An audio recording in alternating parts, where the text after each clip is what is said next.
Hola, ¿qué tal? Saludos cordiales aquí en TV Senado, en Profundidad de Campos. Hoy día vamos a conversar con la senadora de la Democracia Cristiana, Carolina Goich, de la región de Magallanes. ¿Cómo está, senadora? Y la Antártica chilena. Y la Antártica Siempre te chilena. complemento, Sergio, aquí Bueno, muy bien.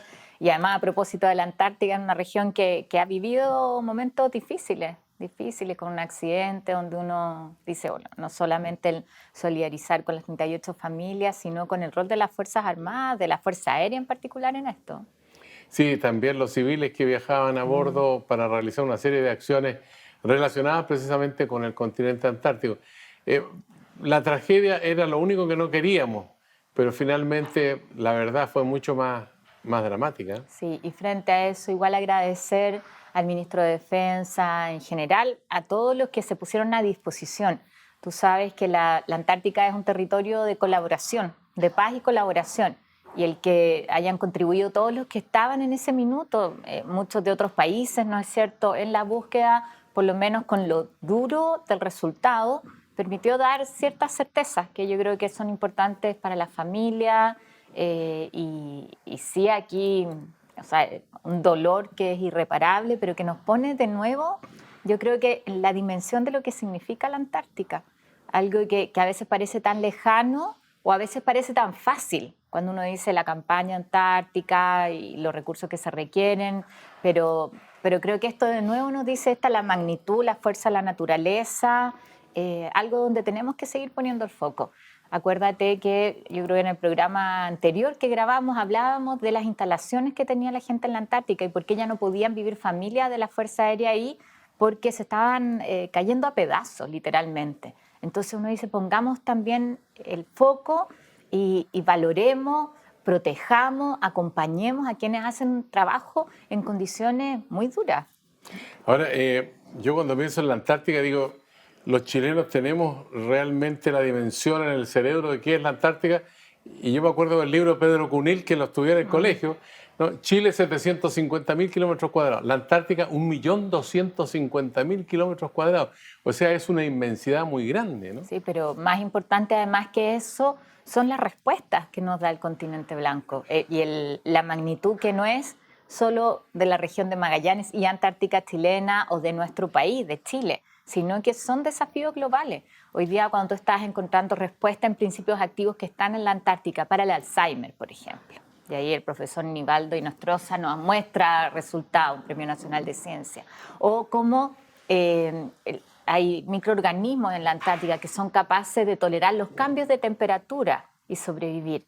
Entonces tú dices, tienes ahí un laboratorio natural para respuestas que necesitamos hoy día, que tienen que ver probablemente con la supervivencia del planeta a propósito del cambio climático y todo. Y eso, ahí tenemos nosotros la mayor cercanía, tenemos ventaja que no tienen otros países. Entonces uno dice, aprovechémosla además con un programa de inversiones a mediano plazo que nos permita tener la capacidad portuaria para entregar servicios logísticos, el desarrollo del turismo antártico que hoy día va creciendo, haciéndolo con los resguardos necesarios, el fortalecimiento de la investigación científica para que con todas estas dificultades que hemos visto no tengan dudas de si van a contar con el financiamiento o no. O sea, veamos ahí, y esta es una mirada de país que no pasa por un gobierno u otro, sino que como país pongamos el acento y aprovechemos ahí un área de potencial desarrollo que es muy importante. Ahora hay un impacto muy singular en la región de Magallanes y en Punta Arenas especialmente porque hay un muchacho de la Universidad de Magallanes que precisamente falleció en este accidente, ¿no? Sí, pero además un muchacho que estaba haciendo su tesis, desde el punto de vista académico, además brillante, y como él hay muchos jóvenes, incluso de edad escolar, que participan y que uno valora el cómo van tomando la semillita de la investigación científica, algo que tanto necesitamos en nuestro país. Así que ahí yo creo que tenemos nosotros que reforzar los incentivos, mostrar el lado positivo y ojalá que este accidente tan lamentable no sea en esto como un fantasma, ¿no? Que haga que mucha gente que estaba entusiasmada diga, oye, lo voy a pensar dos veces. Al contrario, nosotros necesitamos mirar la Antártica, necesitamos potenciar el trabajo que hace la comunidad científica ahí y también nuestra soberanía como país. Ya que ha sido referente usted a los jóvenes, me acordé de este fenómeno protagonizado por mujeres que nacieron aquí en Valparaíso, pero se han proyectado al mundo con una ofensiva muy, muy potente. Incluso el otro día estuve observando un video que mujeres turcas que les prohibieron manifestarse en la calle, este cuadro artístico, digamos, reivindicando los derechos de la mujer y revelando también los abusos que se cometen, lo hicieron al interior del Parlamento. ¿Qué impresión le ha quedado a usted de toda esta propagación de un fenómeno que era impensado? No, mira, lo primero es cuánta falta hacen las mujeres en nuestro país, en nuestro mundo, en nuestra sociedad. Yo diría que eso es lo primero. ¿Te acuerdas todas estas campañas que han habido que dicen falta la otra mitad? Porque somos más del 50% de la población y no estamos representadas, no estamos en los espacios de decisión. Y mira cómo irrumpen las mujeres, porque eso es lo que hacen con la capacidad de organizarse espontáneamente, pero por un tema común que toca a todas las mujeres. Lo fantástico de esto es que en el buen sentido de una catarsis colectiva, pero de decir hay situaciones que no podemos tolerar y que tienen que ver con la violencia, con las vejaciones, con cosas que además se normalizaban y que tú ves cómo se empiezan a compartir desde una mujer de casi 90 años que va y hace la coreografía, se pinta los labios rojos, ¿no es cierto?, se viste de negro y dice acá no tengo por qué seguir callando cosas que porque soy mujer, la sociedad decía que tenía que tolerar. A mí me parece que eso es fantástico, es de alguna manera mostrar y además sin violencia, sin saqueo, sin desastre, el cómo se puede poner un tema con mucha fuerza. Y probablemente ahí a muchos les choca, y esto lo he conversado con hartos amigos, sobre todo, ¿no es cierto?, hombres, y dicen, oye, pero la letra es muy dura, pero es porque ha sido duro también y porque eso permite generar un impacto, pero lo hace con esta resonancia mundial y no con violencia, sino por una vía súper pacífica.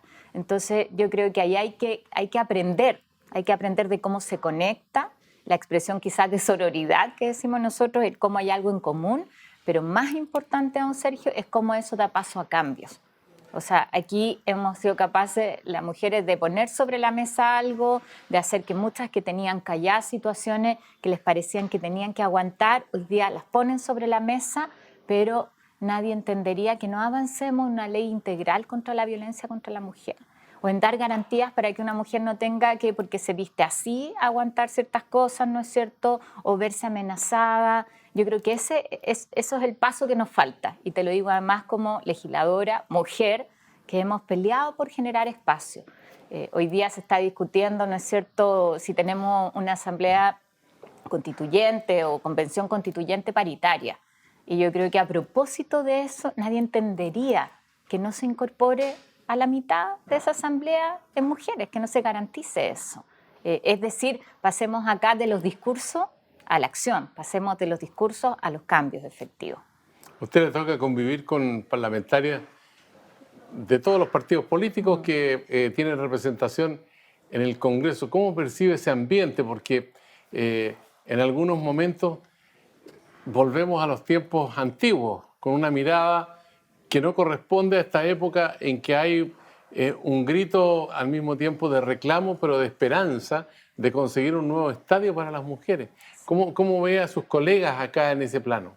Mira, a mí me ha tocado estar acá en el Parlamento 14 años ya van a ser, y claro, es un poco ser parte de este proceso, desde cuando partimos discutiendo la ley de cuota, y muchas mujeres decían esto no es necesario, es casi humillante para las mujeres, porque tienes que garantizarle el que pueda tener el espacio y no por sus capacidades. Y cómo ese discurso lo íbamos dejando atrás, entendiendo que las barreras son mucho más estructurales, que esto no tiene que ver con las capacidades de las mujeres, sino cómo ponemos un motor que les permita competir. Y ahí hubo un cambio que yo lo miro desde lo positivo, como muchas colegas, diputadas y senadoras fueron entendiendo que lo que le pasaba a uno le pasaba a otra también. Y me pasaba a mí en la Democracia Cristiana, le pasaba a otra colega en el Partido Socialista y también le pasaba a alguien en Renovación Nacional o en la UDI. En el fondo que era una causa transversal de las mujeres y no la imposición de un sector político u otro. Ahí me parece que todavía queda de eso, pero lo veo mucho menos y creo que eso es lo bonito. Hoy día, ¿por qué decimos tenemos que pasar de la ley de cuota a participación efectiva? Porque ya tuvimos la experiencia de la ley de cuota. ¿Y qué nos permitió? Un 40% de candidatas, pero ¿cuál es la representación, la elegibilidad aquí en el Parlamento? sigue estando un poquito más que el 20%, ¿no es cierto? 22, 23%, lejos todavía del 40% que eran candidatas.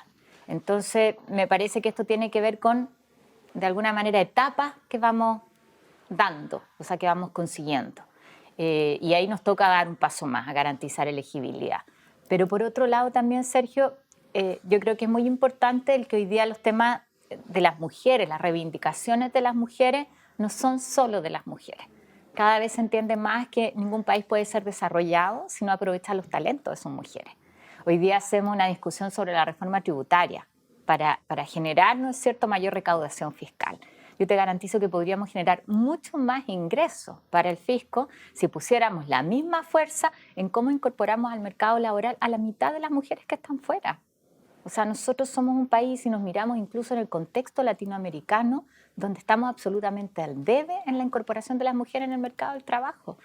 Pongamos el foco ahí porque ese talento que se pierde, no solamente por un tema de reivindicación de género, sino también por un prerequisito para el desarrollo y para un desarrollo que sea también más inclusivo. Y usted ve, por ejemplo, yendo a una cuestión bien concreta, que puede haber solución a una discriminación que se produce, por ejemplo, de una mujer que tiene la misma profesión, que tiene la misma cantidad de años de servicio, pero que tiene una remuneración diferente a la del hombre.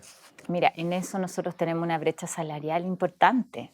Y que si bien ha disminuido un poquito, pero sigue siendo inaceptable. Cuando tú dices las mujeres muchas veces están más capacitadas, tienen más años de estudio y son las mismas funciones.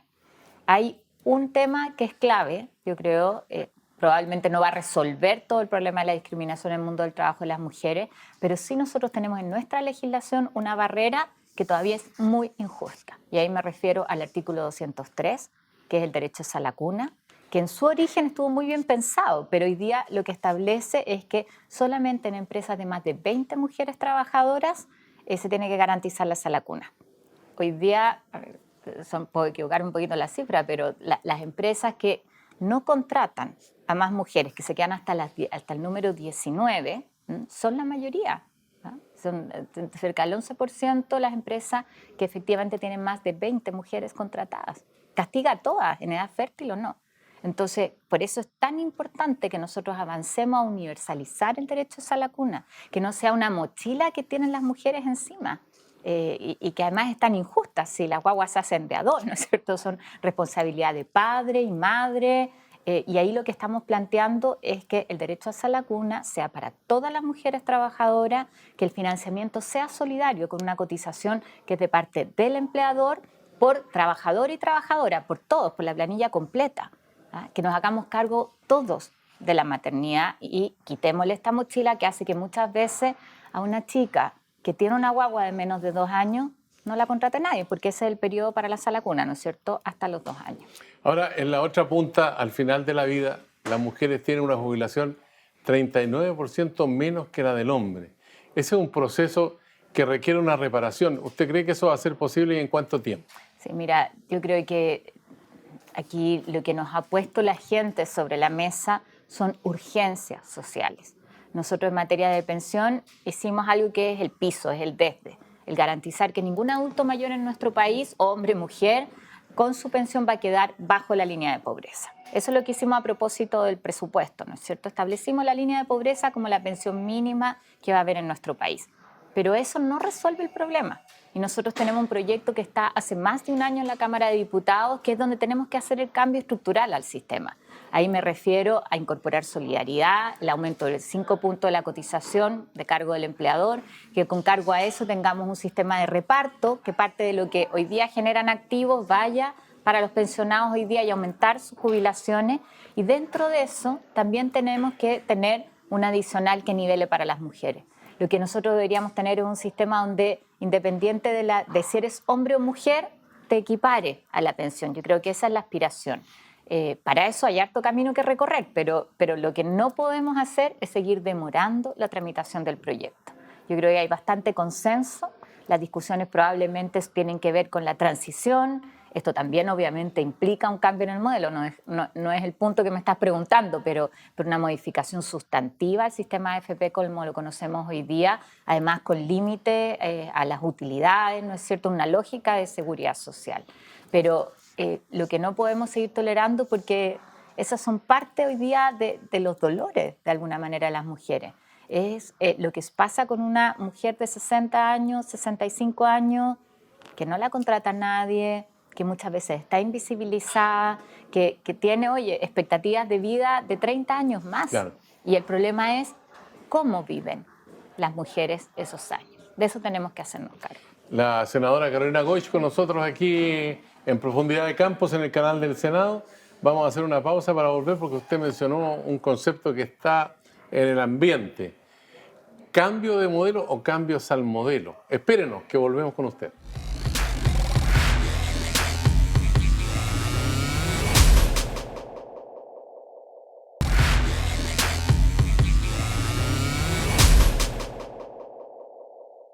Ya estamos de vuelta aquí en TV Senado, en Profundidad de Campos, con UCB Televisión, Señal 3, dialogando con la senadora Carolina Goich, de la región de Magallanes, militante demócrata cristiana. Senadora, usted habló de cambios al modelo o cambios de modelo. ¿Cuál es su Sí, yo creo su que opción? es mucho más un cambio de modelo, que no significa cambiarlo todo, pero sí desde una perspectiva, de una entrada que es distinta. Nosotros lo que no podemos permitir es que ciertas cosas que tienen que ver con el bienestar de las personas sigan rigiéndose por la lógica de mercado. Y ahí te digo, cuando hablamos de pensiones, cuando hablamos de salud, que más es muy gráfico, cuando hablamos de educación, eso no puede estar determinado por cuántos recursos pone una persona. Y yo creo que eso es un cambio bien radical. Creo que es muy fácil ejemplificarlo en salud. Nosotros hoy día estamos haciendo todo el debate respecto de medicamentos. Y tú puedes disminuir hoy día el costo de los medicamentos. Hemos tenido, además, cifras que son reveladoras. El informe de la Fiscalía Nacional Económica indica utilidad entre el 50 y 60% del laboratorio y de la farmacia. Ahora, Mira, Transbank, ojo, yo no lo sabía, cobra una comisión mayor por el pago, por el uso del mecanismo de la tarjeta en la farmacia que en los supermercados. O sea, ¿qué estás diciendo ahí? Porque claro, el medicamento es imprescindible, es parte de la atención de salud. Si tú no tienes el medicamento no te vas a sanar. claro, yo Pero puedo comprar menos arroz, menos fruta, menos verdura en el supermercado, pero el medicamento, si no lo compro y no lo aplico, digamos, se produce un deterioro a la salud. Un tercio de las personas en nuestro país dejan botado el tratamiento porque no pueden comprar el medicamento. Pero eso lo hemos permitido. Entonces uno dice, no, acá no podemos decir esto se trata de una rebaja, de acuerdos con las farmacias. No, es cambiar la concepción, porque el medicamento es parte de la atención de salud. Ahora, ahí hay un punto con respecto al modelo. Aquí hay dos miradas. Por una parte, que la salud, la educación, son cifras de negocio. Y otros piensan que en realidad no, que son derechos que tienen las personas y que son deber del Estado preocuparse de los ciudadanos en ese sentido. Sí, mira, yo creo que hay áreas donde las que tienen que ver con el bienestar de las personas, donde nosotros no podemos dejar la lógica del mercado que regule. Y eso es un cambio de modelo. Pero yo quiero ser muy clara también, Sergio, yo no tengo ningún problema con que opere el mercado en otras áreas. Y me parece que la competencia es sana, además regulada, con transparencia, pero hoy día nos toca hacer una diferencia. Y quizá eso es lo más gráfico cuando hablamos de una constitución que establece o garantiza ciertos derechos sociales. En salud no puede ser que nuestra constitución garantice la posibilidad de escoger el sistema de salud, porque esa posibilidad de escoger está determinada por la plata que tienes, ¿no es cierto? Claro. Y no garantice el derecho a la salud de las personas. O sea, en esa área es clarísimo. Lo mismo ahora, en el caso de la región de educación. Magallanes, el derecho a la salud es mucho más frágil, ¿no? Porque faltan médicos especialistas, por ejemplo. Sí, pero también en zonas extremas la salud pública es la única que existe. Y vivimos mucho más la importancia de tener una salud pública que sea fortalecida, porque es la alternativa. Los médicos no están en la clínica, están en el hospital. Y ahí también demostramos, y en el caso de la región de Magallanes, que si tú pones los recursos, si hay voluntad política, puedes tener un hospital que hoy día tiene una unidad de oncología de primer nivel, que no tiene nada que envidiarle en algunas cosas los tratamientos que la gente puede tener en Santiago. Nos faltan los especialistas, por supuesto, y eso requiere de incentivos mucho más contundentes, que no es solamente económico, tienen que ver muchas veces con la posibilidad de hacer investigación, de tener una comunidad de trabajo. O sea, ahí tenemos que apostar con mucho más fuerza. Y eso es parte un poco de diseño, lo hemos trabajado mucho en la ley de cáncer, ¿no? El cómo tenemos nosotros programas de formación a mediano plazo que tengan incentivos también para que los especialistas estén en todo el territorio. Además que los especialistas muchas veces no van a regiones. Yo tengo el caso de una sobrina que es reumatóloga e inmunóloga y que viaja cada 15 días a Punta Arenas con otros colegas a hacer atenciones allá. Entonces uno dice, bueno, ¿y por qué la región de Magallanes, que es tan importante desde el punto de vista geopolítico, en fin, que es la conexión con el territorio antártico? Y resulta que los especialistas no están ahí en la región de Magallanes, tienen que ir de la capital hacia allá, o la gente tiene que, con más recursos, venir acá a Santiago o a otras ciudades del país donde encuentre esos especialistas. Sí, pero mira, ahí tiene la lógica del mercado. Donde hay más mercado, donde hay más concentración de personas, está la concentración de los especialistas. ¿Y qué hace? Tú, la posibilidad de competir del sector público con el sector privado son imposibles. El sector público es el que forma a los médicos y los médicos después la clínica se lo lleva por 3, 4 veces, ¿no es cierto?, en la remuneración. Por eso te digo que ahí tiene que haber un acuerdo donde rayemos la cancha distinta. Y que no es solamente del público, sino que es público y privado. Es entender como lo hacía mi papá cuando pudo estudiar y que estudió en forma gratuita, no tuvo duda de que salía de la universidad e iba a ir al sector público a trabajar y que era la forma de devolver lo que el Estado hacía. Entonces ya no escojo la carrera de acuerdo a lo que me va a rendir más, sino también pensando en cuánto aporto a mi país. Y yo creo que hoy día uno ve en muchos jóvenes que además salen y marchan las ganas de hacer un aporte y hacerlo en una clave distinta. Yo planteo desde ahí la discusión de cómo nos hacemos cargo efectivamente de un país que tiene que ser para todos, que tiene que ser más solidario efectivamente, que tiene que dar oportunidades a todos, pero eso es con ida y vuelta. A propósito de hacerse cargo, ¿hasta qué punto asume la élite política dirigente que está en el poder legislativo el hecho que la consulta nacional realizada por más de 220 municipios, donde participaron 2.200.000 personas aproximadamente, segunda prioridad, la salud? ¿Cómo lo asumen eso? Porque hay gente que dice, oye, pues, si somos 11 millones de electores potenciales y aquí votaron 2 millones nomás, ¿por qué lo toman en cuenta eso? No, ¿Cómo lo ve usted? yo siempre fui partidaria de que los alcaldes mantuvieran su consulta. Cuando se acordó lo que hoy día estamos refrendando, ¿no es cierto?, el plebiscito, muchos dijeron no es necesaria la consulta a los alcaldes. Y muy por el contrario, yo creo que esto tiene que ver con una democracia que se fortalece y cada vez abre más las puertas a la participación incidente de los ciudadanos. De alguna manera las consultas son un mecanismo que llega para quedarse y nosotros, acuérdate, partimos con la ley del cáncer abriendo la participación en la discusión en particular. Y yo creo que esto tiene que permear todas las formas en que hacemos política, ya no a puerta cerrada. Pero además el resultado me parece que es muy potente. En La Pintana la prioridad fue salud, fue la número 1, no pensiones. Pensiones fue la segunda. Entonces, decir, aquí hay un tema sensible donde nosotros tenemos que actuar con urgencia y donde ya no bastan maquillajes, no bastan parches. O sea, a mí me parece muy bien que el ministro hoy día esté tomando medidas administrativas para que a las mujeres en el sistema de ISAPRE no les cobren más, por la posibilidad de ser madre, no le cobren más que un hombre. Pero eso no es suficiente. ¿Va a pasar no rápido esa ley o no? Pero esa ley va a pasar en la medida en que nosotros tengamos el fortalecimiento de FONASA, el sistema público de salud, que es donde está el 80% de la población. Sin embargo, tiene solamente el 20% de los recursos. Tú sabes que la proporción es al revés respecto de población atendida y cantidad de recursos. De lo que gasta el país en salud. Exactamente. Entonces, hoy día lo que estamos planteando es ese 7% que todos ponemos para salud, que no se vaya a un sistema privado por un lado y a un sistema público por otro, sino que hagamos de eso un fondo común y donde el eje central sea el seguro público, sea FONASA. Y si una persona con más recursos quiere tener un seguro complementario, ni un problema. O quiere ir a una clínica porque le interesa la hotelería, perfecto. Pero el eje estructural es salud pública, con provisión de servicios públicos y privados. Y esa reforma tenemos que hacerla ahora.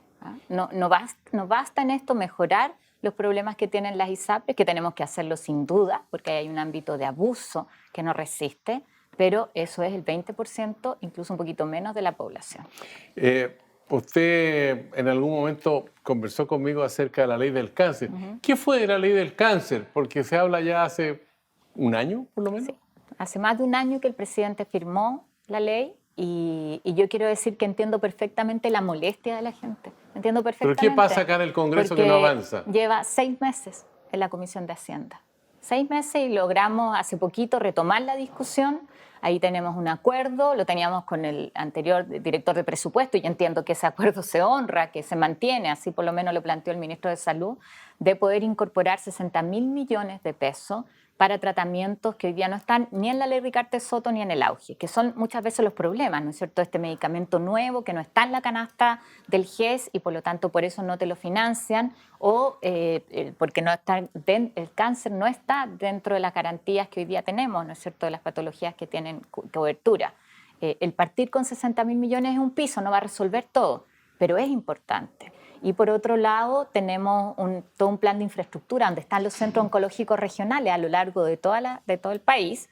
Y ahí ese plan es a 8 años, requiere 300.000 millones y lo que plantea el gobierno es al menos garantizar 200.000 millones.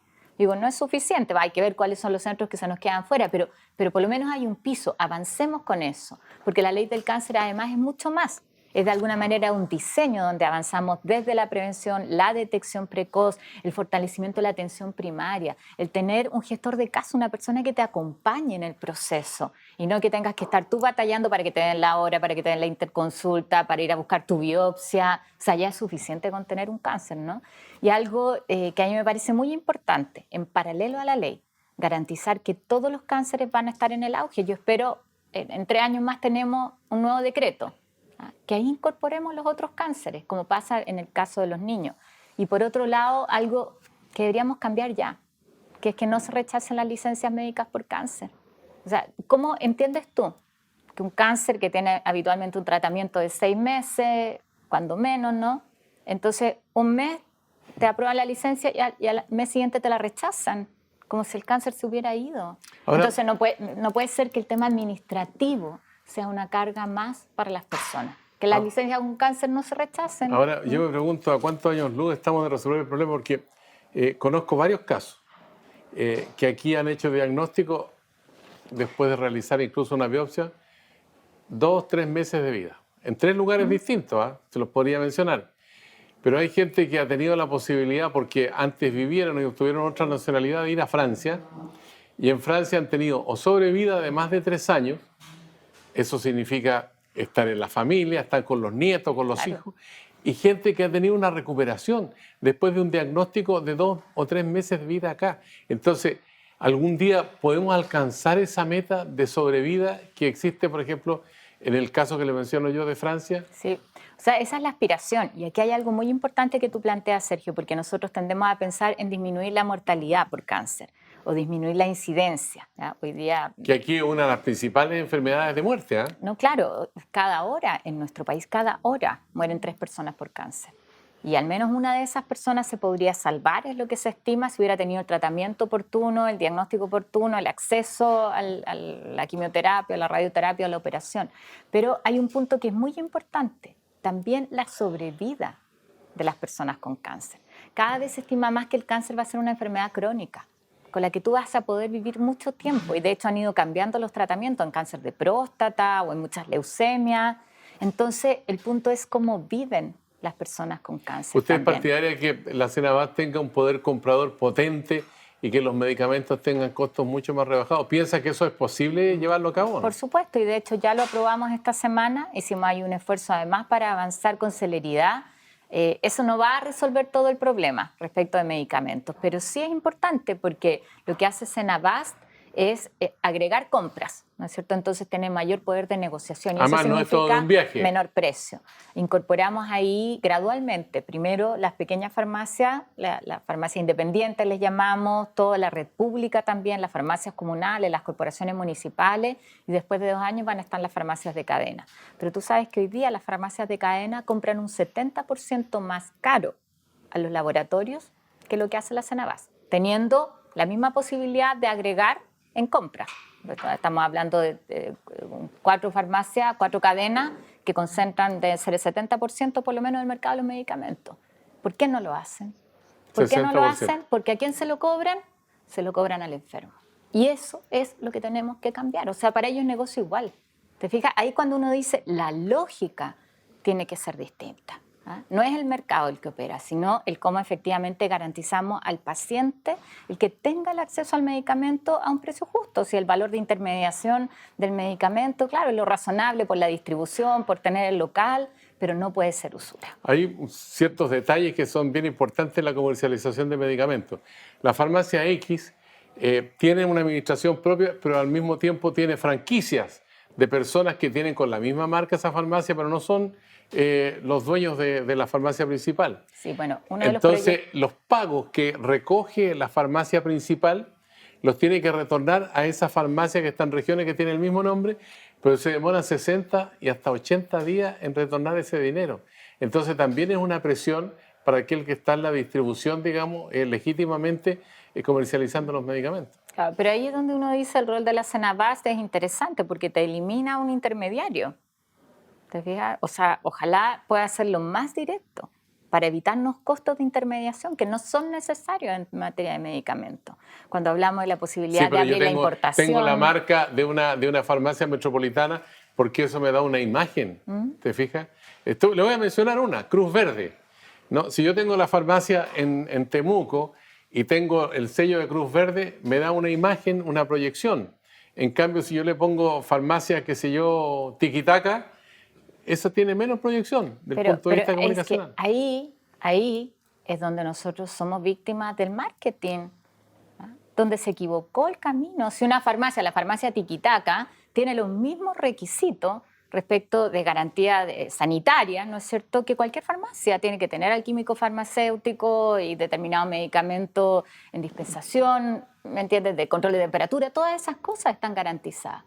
Pero cuando tú tienes, en el caso de la Cruz Verde o cualquier farmacia de cadena, 3 locales a veces en la misma manzana, ¿qué es lo que estás pagando? ¿Estás pagando la seguridad sanitaria?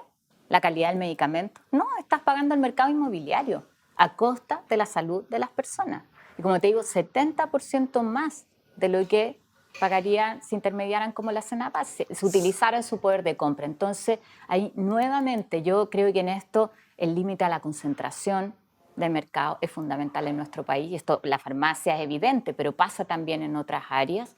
Y entender que hay ciertos bienes que no son bienes de consumo cualquiera. Son bienes públicos, son bienes necesarios para la salud de las personas. Senadora Boix, nos queda tiempo, pero quiero hacerle una pregunta con respecto al proyecto de pensiones. ¿Hay que partir con una hoja en blanco? Yo no soy partidaria de eso. No soy partidaria de eso. ¿No? Mira, eso significa que hemos perdido el año que ha estado el proyecto en tramitación, donde, acuérdate, no había ente público. ¿Cómo se primero. entiende entonces que el presidente del Senado y el presidente de la Cámara de Diputados le hayan pedido al gobierno que retire el proyecto y partamos con una hoja en blanco? Yo creo que ahí hay una diferencia. Yo no voy a abrir una polémica con los presidentes de ambas cámaras. Entiendo, y lo conversamos ayer con ambos, que los dos comparten la prioridad que tiene el tema de pensiones.